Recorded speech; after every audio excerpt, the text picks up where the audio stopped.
সিলেটি ওখানে যত বিরিয়ানি নুডলস খাই দেশি খানির লোকে টানেও টানে। আসসালামু আলাইকুম। তেকানো লাউর ফাত্তাল একটু বাসি আবালা করিয়া জলো ডুবাই রাখি দিলাম, মাটি সাটি কিচ্ছু থাকলে যাইব গিয়া একটু সময়। আর একটা সসপ্যানও পানি লইয়া পেঁয়াজ দিলাইলাম, এরপরে রসুন দিলাইলাম। রসুন আর পেঁয়াজ যত দিবে মজা হতো।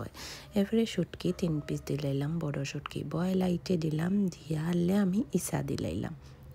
ইসার লগে একটু মাছের মাথা উতা বাঙ্গিয়া দিলাইলাম। আর এখানে আলু একটু বড় বড় পিস করিয়া টুকরা করে কাটিয়ে দিলাম।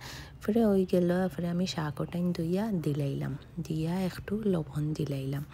লবণ দিয়ে একটু সময় হওয়ার পরে দিলাম কাফরাঙ্গা মরিচ একটা কাটিয়া, আর লগে আরও 3-4টা কাঁচা মরিচ। জাল হইলে তো মজাও, জালও খেলা। আর এইরকম 2টা শুকনা মরিচ ওরকম রোস্ট করিলাম চুলার মাঝে। এটা আমার আম্মায় খাই না, আর আমারও এখন দেখে দেখতে খুব মজা লাগে শাকর লগেই লাগে না। ও শাক দিয়েও একটা পকোড়া বানাইছি, চাটনি, আর লই লিলাম লেবু, আর বালা করে কাফরাঙ্গা মরিচ গালিয়া মুখো পানি আই গেছে, দেখরাইনি কইতে পারিয়ান। জাল করে খাইছে, খাইয়া দেখো কিলা লাগে আমারে জানাইও। আল্লাহ।